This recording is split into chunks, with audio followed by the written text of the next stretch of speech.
Another story very similar. You may remember on April 13th of 2019, several tornadoes ripped through the small town of Alto.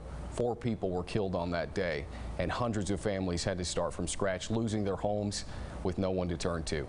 The state says because of this, new policies are in the works. Tonight we share with you in our special report, Battle to Rebuild Alto.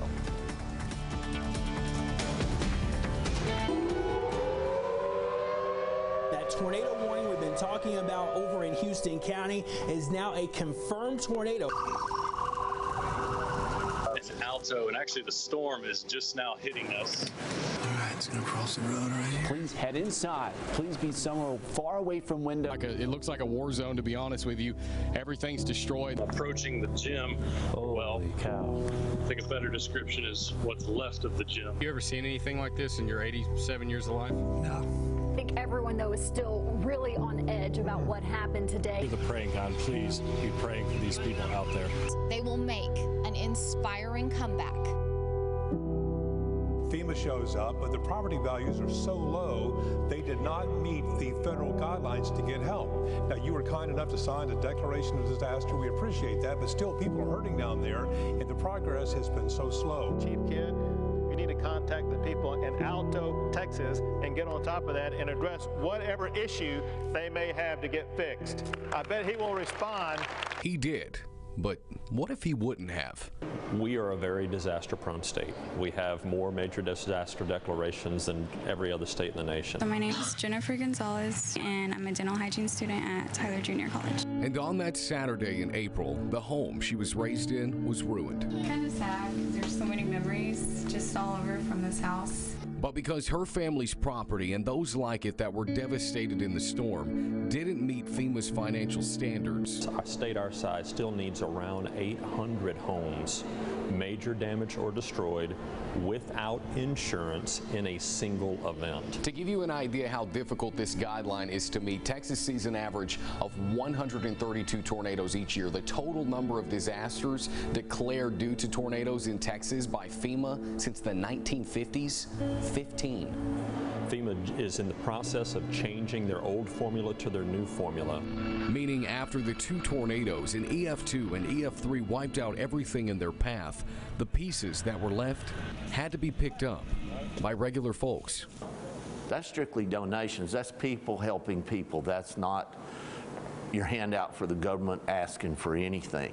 And to me as Texans, that's the important part. To this day, if you drive through the city of Alto, remnants remain of the damage that was done. Students say the motto this year, don't look back. I think that there's a lot they can do to train you for it or prepare you for it. You definitely can't really take a class for a situation like this.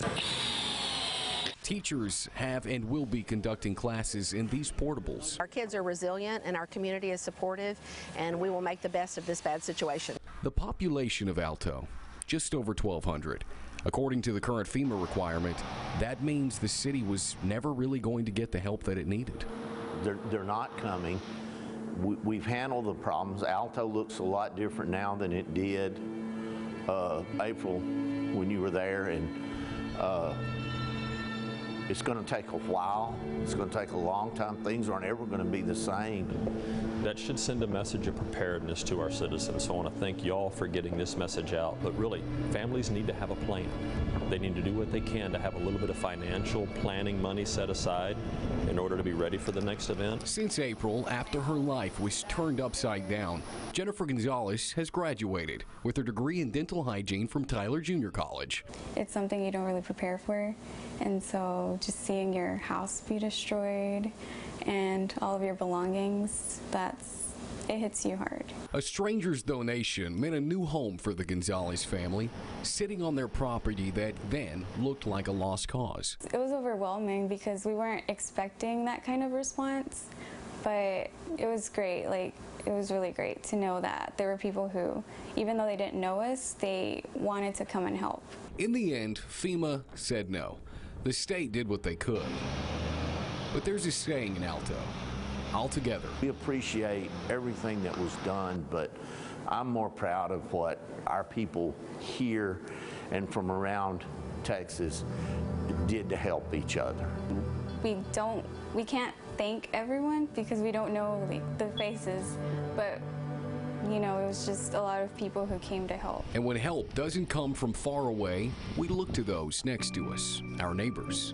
We call them family in these parts. It's very important because many things have happened in Alto, many events, but we can really see how much this community gets together whenever it comes to natural disasters or losses of families, things such as that. Everyone comes together when it's in a time of need. And when something like what happened in April hits out of nowhere, we see who has been standing with us the whole time. And we're all together with them as well. You saw that moment during the Tyler Town Hall with Governor Greg Abbott calling out Chief Nim Kidd. Just moments after Neil Barton brought up the topic, Kidd called the judge of the county to see what ways he could help, and the county says thank you for what they did for them.